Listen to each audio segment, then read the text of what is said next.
Boom. NFL Week 9 covers football betting countdown with the man himself, LVP. I'm Adam Chernoff, and Week 8 continued to make this, in my opinion, the most difficult thing that I have ever done in betting. I don't know if you feel the same, but this is bloody difficult week to week to try get these top 5 consensus picks correct. I said it was more difficult than trying to bet a new sport blind. Are you feeling the same way? It's just very, very difficult on Thursdays, but you know what? I'm looking on Saturdays, and I'm not faring much better on Saturdays either this year for whatever the reason is. Every week there's just shockers on there, and it's just surprising. I was surprised Cincinnati was on there last week.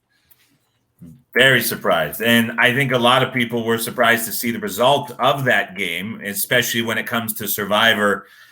871 of them, to be precise, ended up having the Bengals go down, eliminated from Survivor. But then there were a number of other little ones. The Chargers, 38 people, Falcons, 13, Cardinals, Browns, Bucks combined for another 10. In total, we're down to 1,188 people left in Circa Survivor heading into Week 9. That was the first time since the Giants-Saints that we saw a favorite or more than a touchdown lose.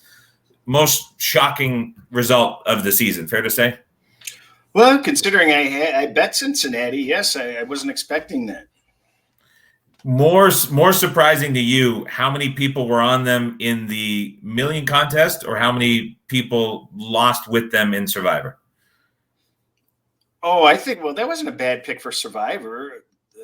That was a tough one to dodge, but I was surprised at how many people were on in millions.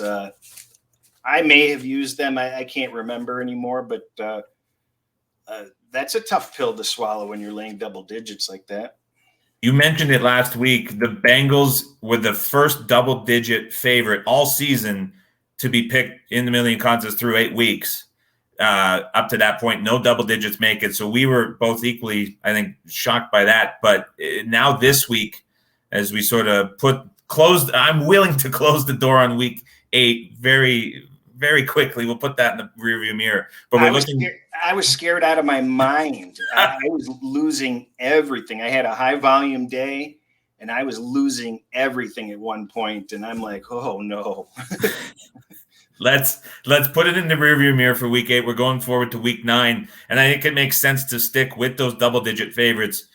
And we're picking the consensus here. We're not giving it our picks, and we haven't seen any Thursday night game get enough volume. So I think when it comes to these double-digit favorites, we can probably put the Colts-Jets game on the side and sort of avoid it. But then looking forward to Sunday, we've got the Cowboys -10 at home to the Broncos. Dak Prescott will be back under center for Dallas.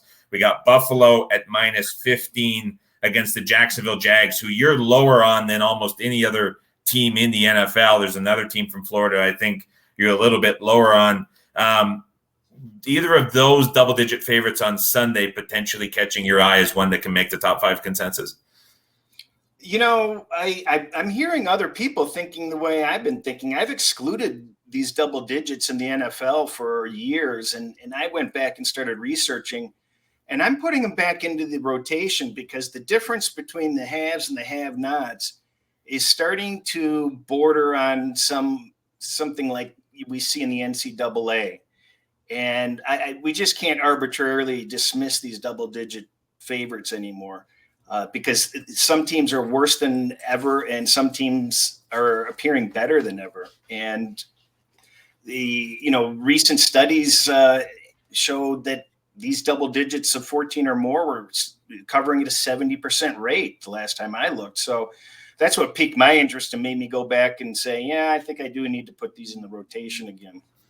So the interesting thing about this for me, from my ratings perspective, is I work on a 0 to 100 scale, and usually the extremes are 80 and 20 either way. If a team is playing at a rating I have higher than 80, that's the elite teams that we've seen in the last decade and a half that I've been doing this. And then on the flip side, if you're below 20, I mean, that's the bottom of the barrel. I've got 5 teams below 20, and 2 of them, Houston and Jacksonville, at a 10.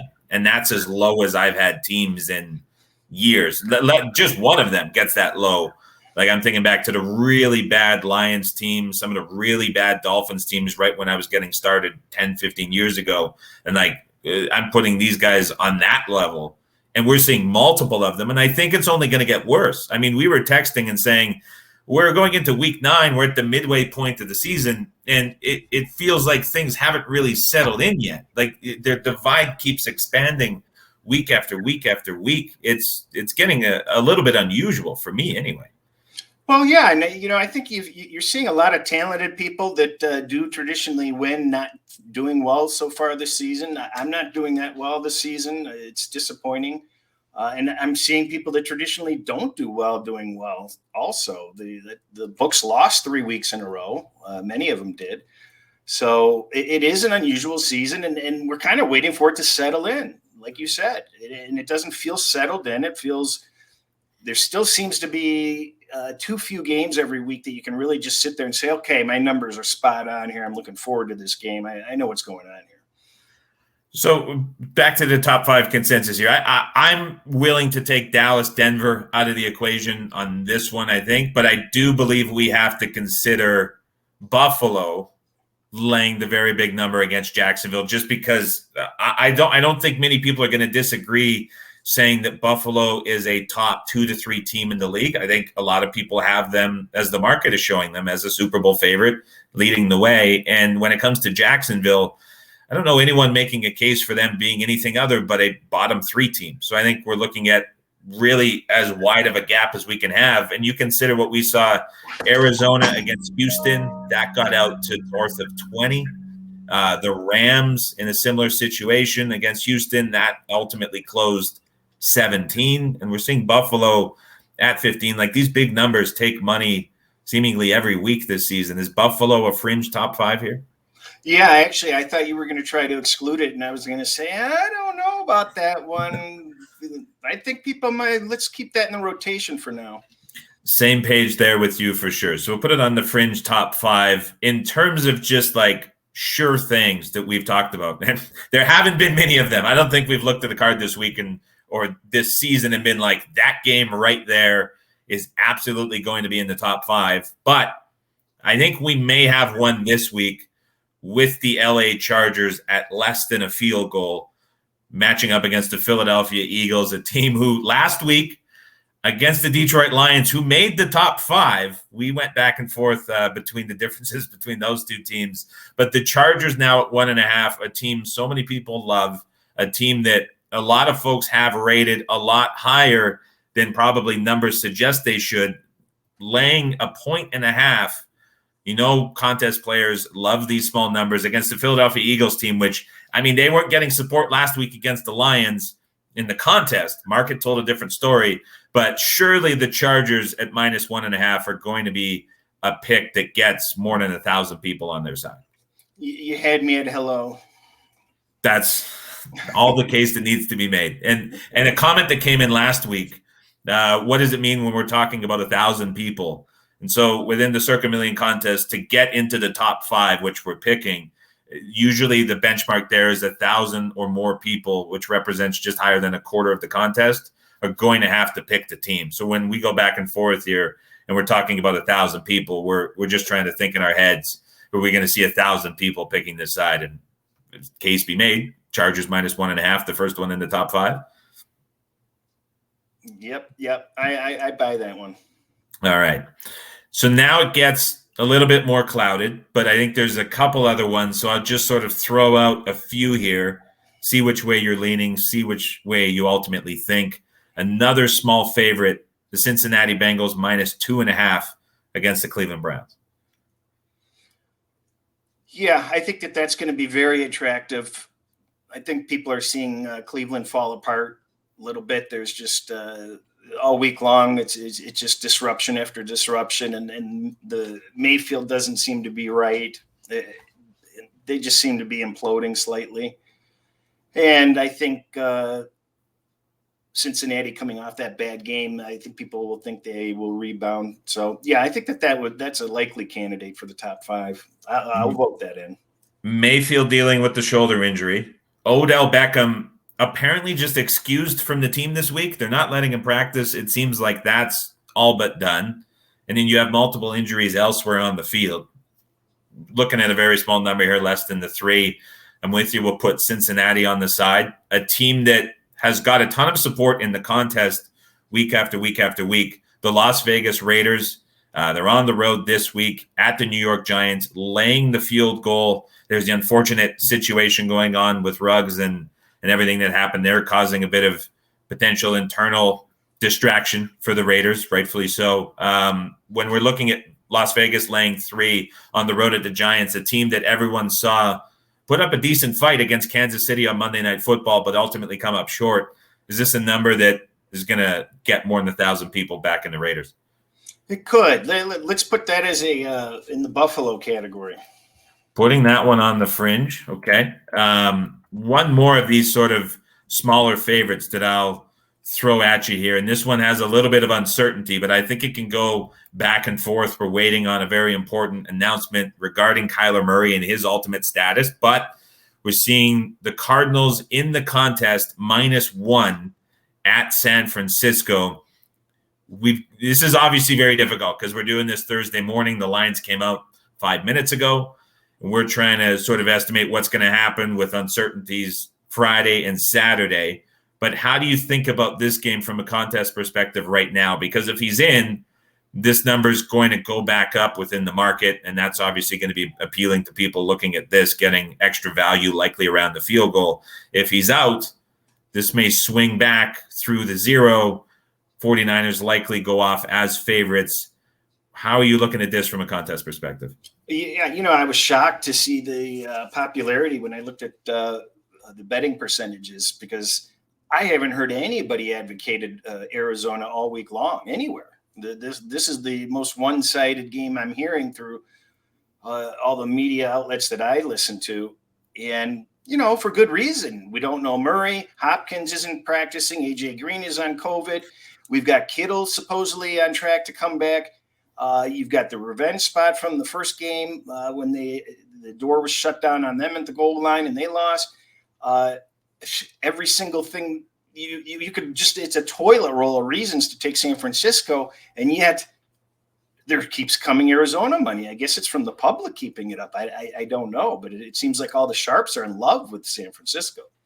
And so when we're talking about, again, this is where I think it's been difficult for me, right, is we see one thing happening in the market, but this group of 4,000 contest players is really what we're trying to judge and hone in on. And I think they're, when we're looking at it as a whole, are largely influenced by a lot of the same media shows and spots that we listen to and people that we follow and people that put bets out, and some of the same numbers and information tends to be valued very highly on a week-to-week basis within the contest, which I guess when we're looking at this, and I'm obviously hearing and seeing the same things you are, if the status for Murray does not improve and we're getting a situation where Hopkins is less than 100%, if he goes, he's a very tough guy, misses practice a lot, still plays, not going to have A.J. Green out there. Is this a spot where that sort of mainstream media, or we'll call it even just isolated sports betting media, all advocating for San Francisco,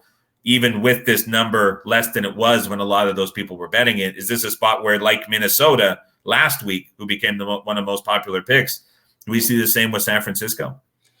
Yeah, I think there'd be a flood of San Francisco. I think as more people listen to the podcasts that are coming out, and they actually start paying attention to what the prognosticators are picking, it's going to start swaying the pendulum the other way, regardless if Murray plays or not.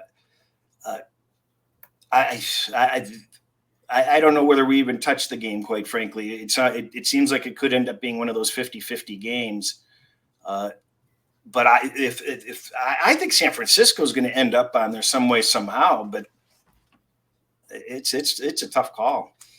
We've seen Monday night games make the top 5 fairly often this season. We're getting a bit of a divide between the two teams playing on Monday night, between the Bears, who are going one direction, and the Steelers, who are seemingly going another. Pittsburgh laying less than a touchdown at home. Is there enough interest in either of these teams, specifically the Steelers, to get 1,000+ people on side of the home favorite on Monday Night Football? Well, I think you've got two games in the identical category, and that's the Saints, Atlanta, and Pittsburgh, Chicago. You've got two great teams. I think people feel confident that those teams are going to win, but their offenses are so anemic that the points become very enticing.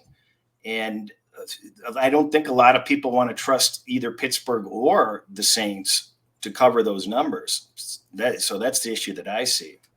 Is the difference between the two perhaps that we're not seeing Jameis with the Saints, which may devalue them more than the Steelers, who do have most of their usual weapons available on both sides of the football, lost Ingram in a trade, and they do have some offensive injuries at skill position players, but still have Ben, still have Harris. Is there a case to be made for Pittsburgh, though, at 6.5, just considering how bad the Bears have been? I know that the Falcons have put together some efforts recently, but like the Bears have been out of it on a weekly basis against elite competition.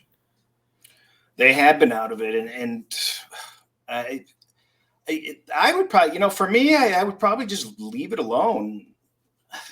Staying away from both. I would just leave it alone. I don't want to gravitate toward counting on, because it just reminds you of the Pittsburgh-Washington game from last year when, painful. I think people remember Pittsburgh just has had so many instances of horrible offense.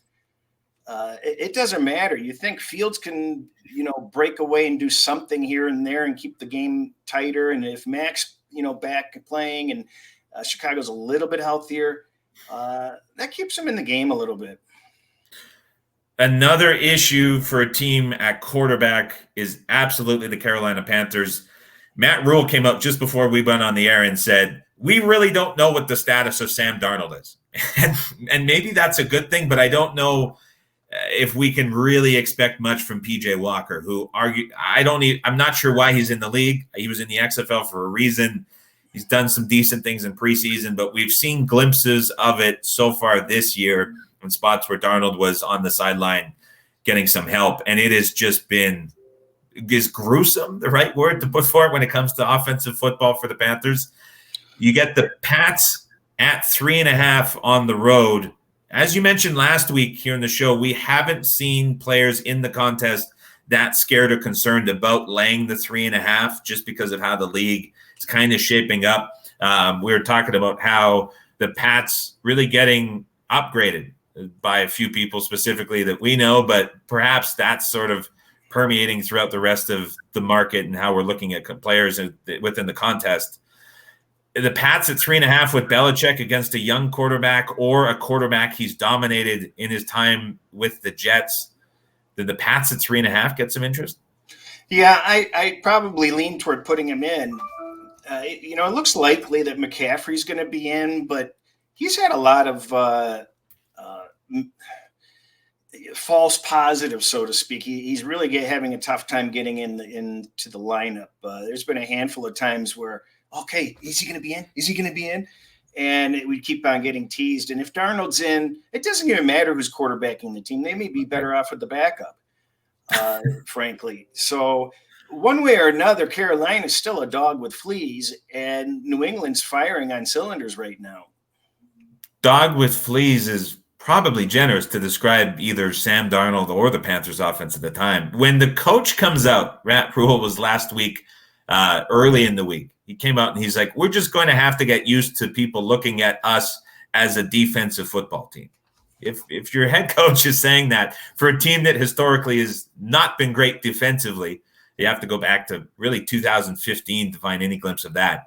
Pretty jarring comments coming out of Carolina. So I think we'll put New England.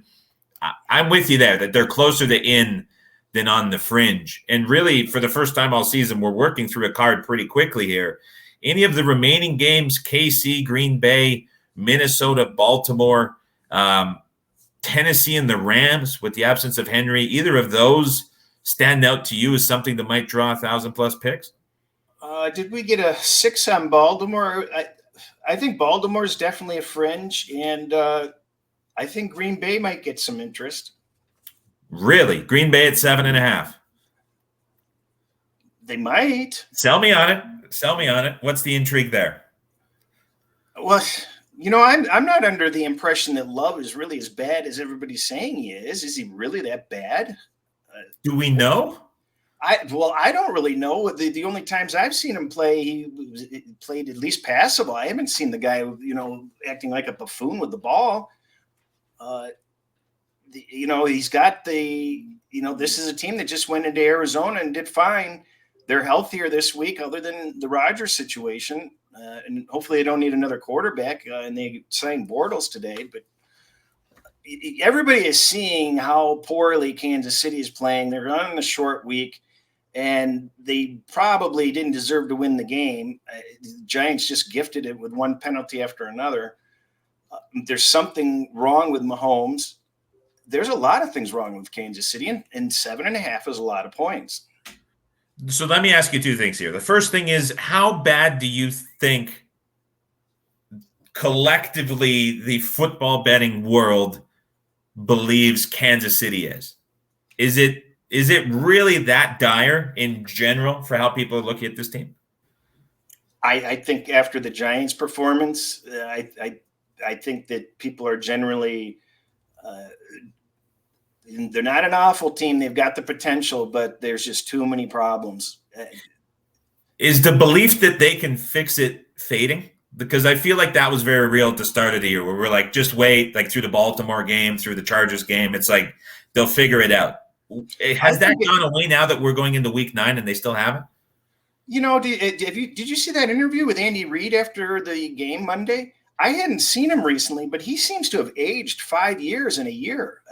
Just lost a lot of weight, shallow cheeks, and just despondent, and just seemed like a shell of the guy. Not that he was ever Mr. Personality, but it just kind of struck me. I'm like, oh, geez, I hope that guy's okay. And that translates to the players, and there's serious things wrong with that team. He's very dejected, and I question how much of that comes from the unfortunate incidents with his son and all of that had happened in the off season, how much that's maybe weighing on him and the family behind the scenes. It's never really brought up in NFL media, and perhaps that's a good thing based on what happened. But I have to question how much that's maybe weighing on him, how much some of the Mahomes stuff with his mom and his brother and all of that he has to deal with is maybe coming in, but also the fact that like they're facing defenses that have no interest whatsoever of blitzing Mahomes, of conceding anything deep, and they're just forcing everything short and underneath, the way they're setting these two high shells and how deep they're playing with their linebackers and their safeties. And we're used to KC being this big explosive offense, having those home run plays, and those aren't there. And you just feel like there's just, and they're almost, antsy not the right word for it, but it's just like a frustrated vibe around the whole offense that they can't get any of those big plays. And they see what happens. Like we saw drives against the Giants, 7, 8, 9 plays over 5-6 minutes where they were running the football for chunk plays, play after play after play, but they just can't stick with it. There's like this need to have these big home runs. That's just not through. It's very odd that they just get away from the game plan that's just working because they want to showboat or they want those big plays. They're addicted to them. First drive of the game, they walk down the field taking these small passes, everything short in front, but they're letting guys get into space and make plays. And then you get inside the 5, and it's Travis Kelce snapping the ball behind his back to Mahomes, who lined up as a tight end, that leads to an interception. You're like, people would kill to be in that situation against 6, 7-man boxes. Run the football. You're inside the 5-yard line. It's okay to run when you're in the red zone and you're getting good looks. That's when you want to be running, and they're just not doing it. And so it's weird. But where I was going with this 2-part question is there's that opinion I think that people have about the Chiefs in the betting space and in the contest. And you've got that on one side. And then on the other side, there's the question of last week on Thursday Night Football, the Packers were 6.5-point favorites, or 6.5-point underdogs. I know you hate when I do this, but it matters. The Packers were 6.5-point dogs at Arizona without Davante Adams. They had Aaron Rodgers, right? The Chiefs on Monday Night Football were 10-point favorites at home against the Giants. And now we're seeing the Packers without Rodgers, 7.5-point dogs at KC. Okay, so we're saying that the Packers without Rodgers is somewhere between the Packers with Rodgers and without Adams, and somewhere better than the Giants at full health. They had some receiver issues as the game went on. But whichever way you want to compare it, to me, neither one of those makes sense. Well, what would the Green Bay would certainly be favored with their current lineup over the Giants this week.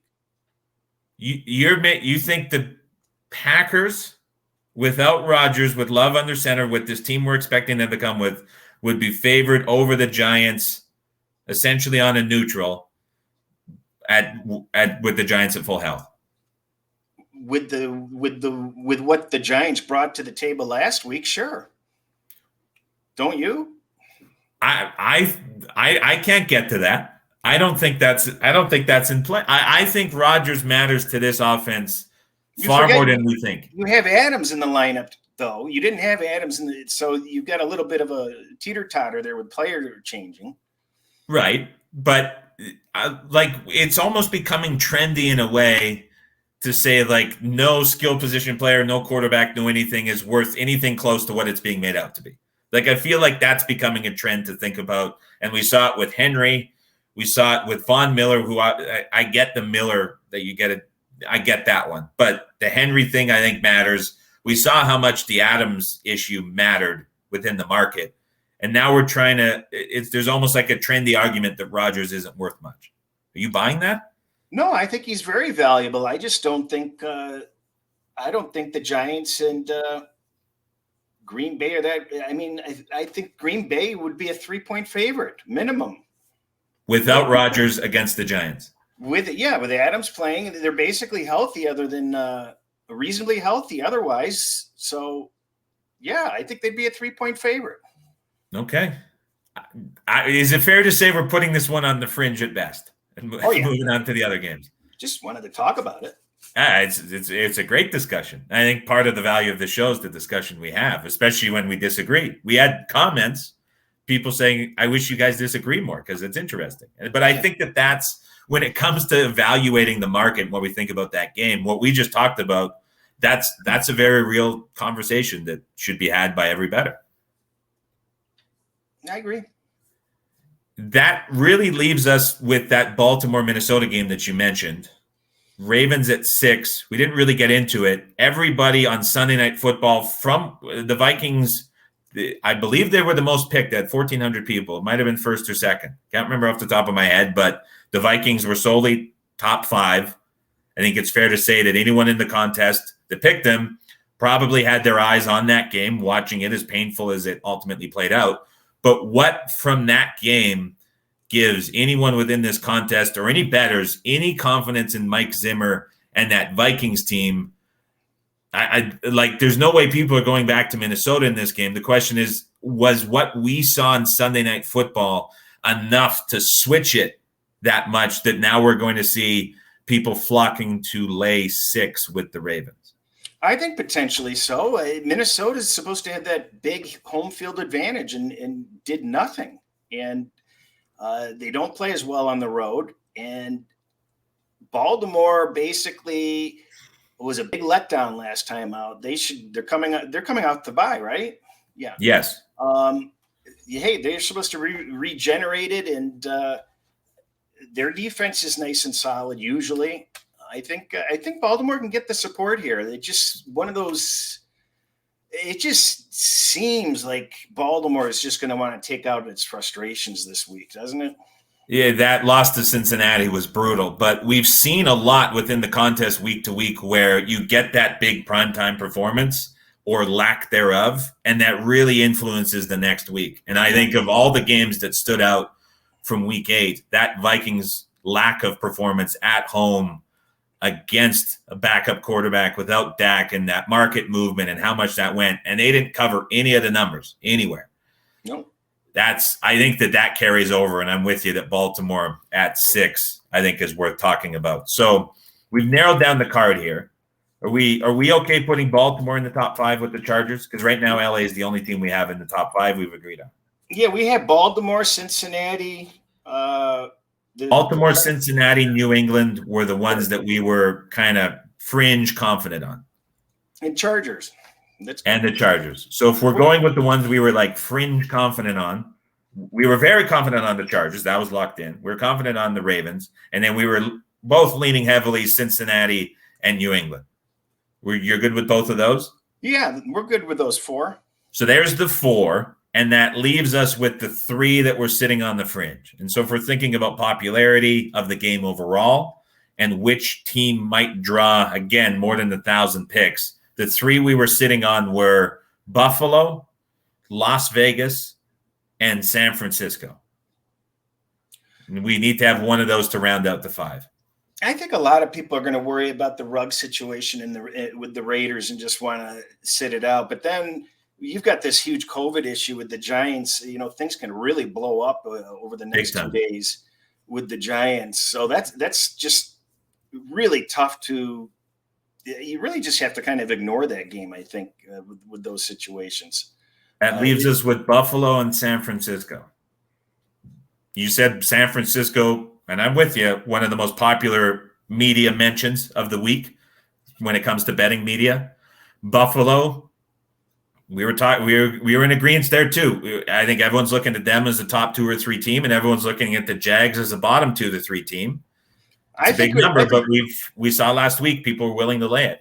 I think I would lean more toward the Buffalo just because we're seeing a lot of support for Arizona, which is going to take away from any San Francisco push later on. There is no support for Jacksonville, so you can get pretty you just need to be one-sided. Exactly to have a shot at it.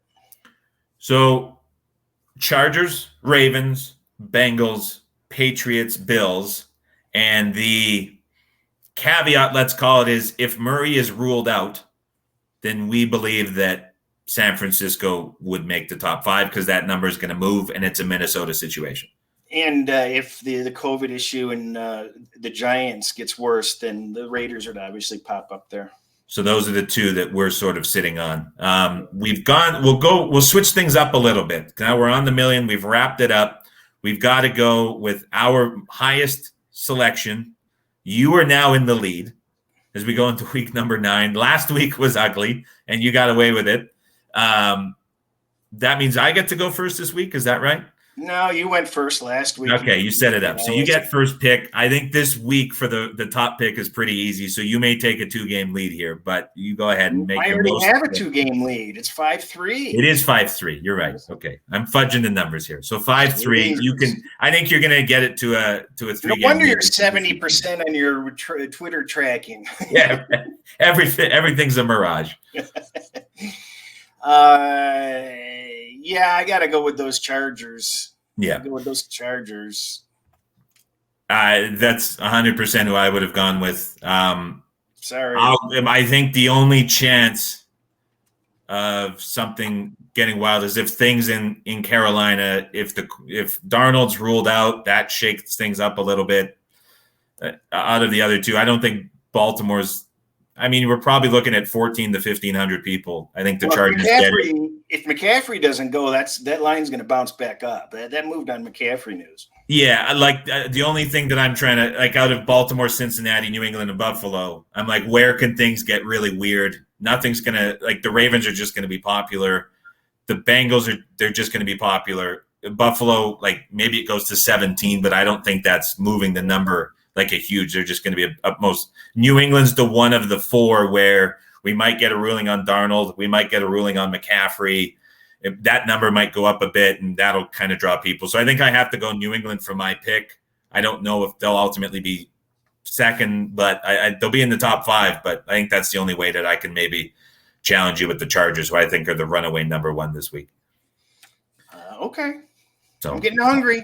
I think you may have the 3-game lead on the steak dinner. When it comes to Survivor, it's been pretty easy to sort of spot the most pick side every single week so far this year. I don't know if there's much uncertainty when it comes to this week. It's just a question of, are people going to go ahead and use the Bills if they already haven't? But let's assume that that's going to be number 1. But if we want to make it interesting for viewers, we've kind of gone down a level and say which is going to be the number 2 most selected. You have an opinion on that? Well, the Colts, I mean, if people haven't used the Colts, you're never going to get a better shot, right? Even though with it being the Thursday night game, we were saying the same thing about Cincinnati, Jacksonville. And that ended up being like the 4th or 5th most selected because it was a Thursday game. But that was like the perfect spot for Cincinnati. Is that the same thing that happens this week too? Would it just Thursday night kills some of the excitement? I don't know why anybody there would care if they find a good situation for a Thursday game and they've got up to the date minute information. Why aren't they using the Thursday games? It's not like millions. So you're saying, why would people care? 7 people last week didn't even make a pick. They didn't care to make a pick. That's been one of the most popular eliminations. Well, I think one guy missed 5 or 6 of those by himself. It's you say, why do people care? And there's an example of it. But I'm with you. If the Jets Colts game was on Sunday, it's 100% the most selected this week. Fair to say? Probably. Yeah. Probably. Yeah. And so it's a question of how much does Thursday ultimately take away. But I'm with you. I think we'll see the Bills obviously very popular. We'll see how popular this Thursday night game is between the Jets and the Colts. And then beyond that, Kansas City, I mean, the wheels are coming off the bus there. It might not have too many good shots with them either. No, that's very true. And just with that news of Rodgers, they're obviously catching a huge break. So that may ultimately be popular as well. But that'll wrap it up for us. NFL Week 9. We made it through pretty good here. I actually feel good coming out of the show about the potential for our top 5 consensus picks. We'll see how it ultimately does. Maybe we can finally get the elusive 4-1 or 5-0 week. I would love a 5-0. For LVC, I'm Adam Chernoff and Covers.com. This is the football betting contest countdown. We will see you guys back here for Week 10 next Thursday at 10 a.m. Pacific time.